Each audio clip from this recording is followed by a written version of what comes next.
On March 15th, the Edmonton Coalition Against War and Racism continued their weekly pickets against the Harper government outside the Old Strathcona Farmers Market.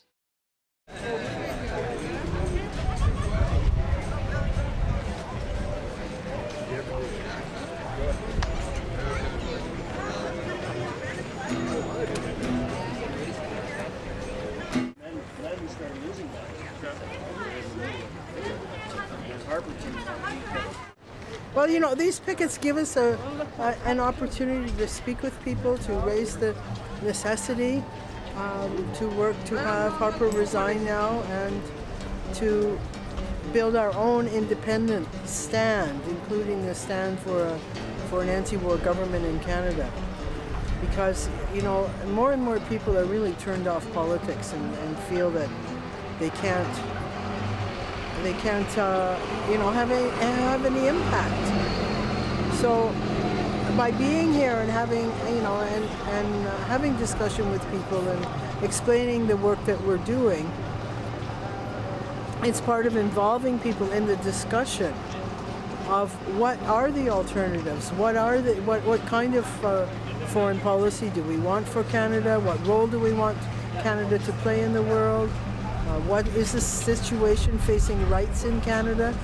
For example, right now we have a new immigration bill, which is a very, very serious attack on the right to immigration and sets up, instead of the criminal justice system being the one who punishes offenses, it gives arbitrary powers to the executive, you know, to the cabinet or the minister, to deport people. You can be born in Canada and deported, according to this legislation.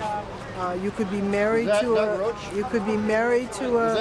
a dual citizen of another country, and that other country may consider you to be a citizen of their country on that basis, and you could be deported. So I mean, these very serious things are happening, and we need to, you know, together discuss.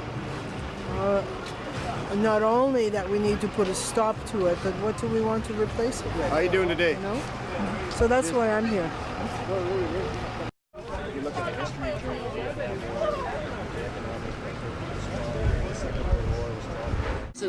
a lot of people, I suppose, within Canada believe that they are living in a regime that is anti-war. The rhetoric is anti-war. They go on all these peacekeeping missions all around the world and things like that. But it's pretty clear that the economy of Canada has only really been strong and functioning vibrantly in war situations. And this is evident by looking at history and at the economic recessions. It has always been war that has pulled Canada out of recession. So if we really want an anti-war government, which I think is a very good idea, and one that most Canadians would support, then we basically have to make adjustments to the fundamental economic structure that underpins the country. And so we need to find ways of building an economy that relies on outcomes that result in cooperation at the community level, meeting the needs of people that are employed or working, making for meaningful work for people, that they can feel that they are a meaningful part of something that is very good, rather than some mindless cog in a machine that is bent on the ultimate destruction of not only ourselves but the whole entire planet. So what we're looking for is a life-affirming alternative to the current status quo, and that's what the proposition that's being presented by this statement here on this beautiful, lovely Saturday afternoon.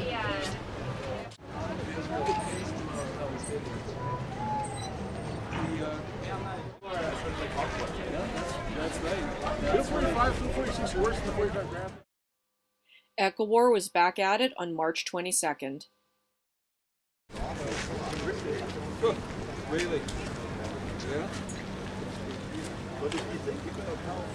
What brought you out here today? Oh, well, the whole idea actually to discover EcoWar, that it's operating, that there are people who are against war, that there are people who are actively putting themselves out there to let people know that there are injustices being fomented throughout the world by these folks that we're talking about. Harper and his right-wing band are causing us all kinds of reputational and every other way distress in the world. And I think, as this sign says, he not only should resign now, he should have been thrown out. I think it was a false election in the first place, and he should never have gained the power that he did. So I'd like to come down and lend my voice to it, right? And when you say that you think that the election wasn't valid in the first place, what leads you to that conclusion? Well, here we are years later, and the Electoral Commission has been attacked, it's been marginalized, it's been by the government itself, it's been pushed to the side by all of those people who have been paid big money to do that. I'm sorry, but I think that there's been enough recognition by people in Guelph, by people across the country, but that there was a company right here in the West that was used for attacking the electoral process. Well, those are the kinds of things that even all these years later haven't come before a court of law. Well, that's wrong. There's something absolutely backwards about that. And that's exactly the way that I think that these guys want it to be. Do you think that a demonstration like this is an effective way of reaching people for that message? I think it's, well, look at the people that walk by and say, oh, yes, exactly. It may be kind of small to start with, but the right-wing revolution that we've all lived through for the last 30 or 40 years started with a little group, Ronald Reagan, and look at it, spread all throughout the world. Okay, let's spread some of the good stuff. And if we start here and then get it into other media and so on, that's the way people can get actually talking about it. The Progressive Conservative Party and Edmonton area PC MPs have declined to comment on coverage of EcoWar's anti-Harper protests on this program. To review PC policies, go to www.conservative.ca and click on Where We Stand. For more information about EcoWar, visit www.ecowar.org.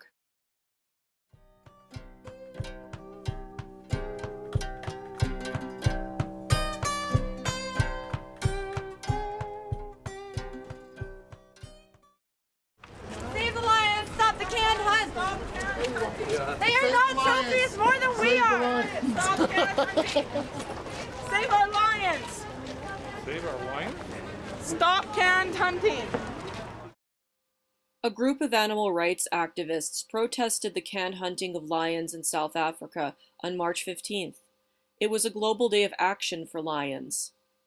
Canned hunting is basically where a lion is basically killed in captivity in an enclosure.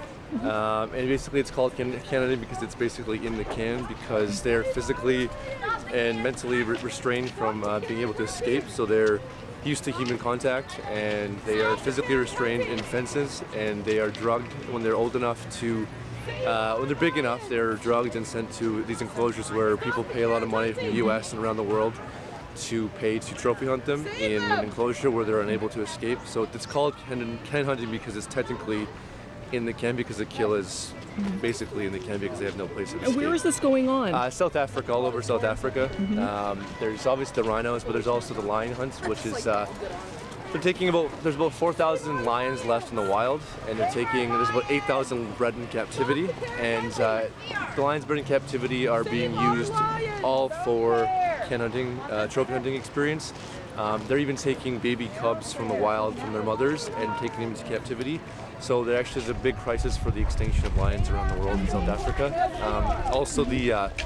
There's also the big issue with the lion bone trade. So all the trophy hunters who hunt these lions, they just basically take the head for the hunt, and the bones are discarded for markets around Asia for medicinal use. And there's a lot of money to be made off the lion bone trade in South Africa. So. And what group is this here today having this protest? We're just basically animal rights activists who are, we're not actually part of an organization.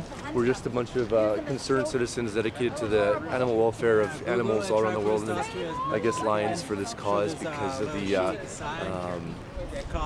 amount of exploitation, cruelty exposed against innocent beings is beyond just beyond words.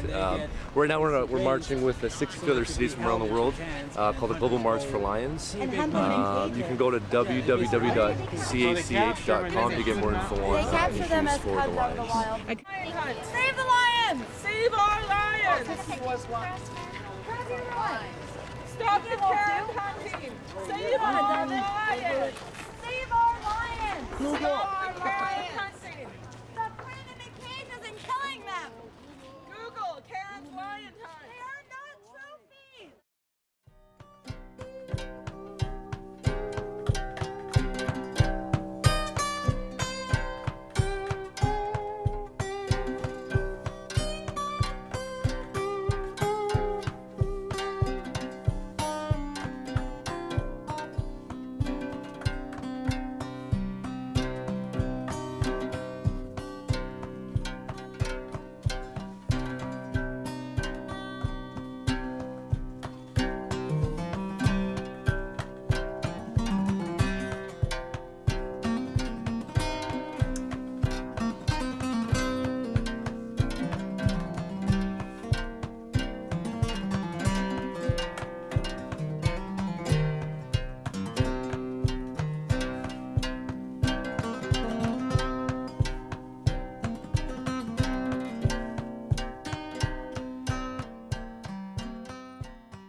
The proceeding was an independently produced community access program. The viewpoints expressed are those of the community access producer and do not reflect those of Shaw Cable Systems. The program is presented in response to CRTC policy guidelines regulating community programming.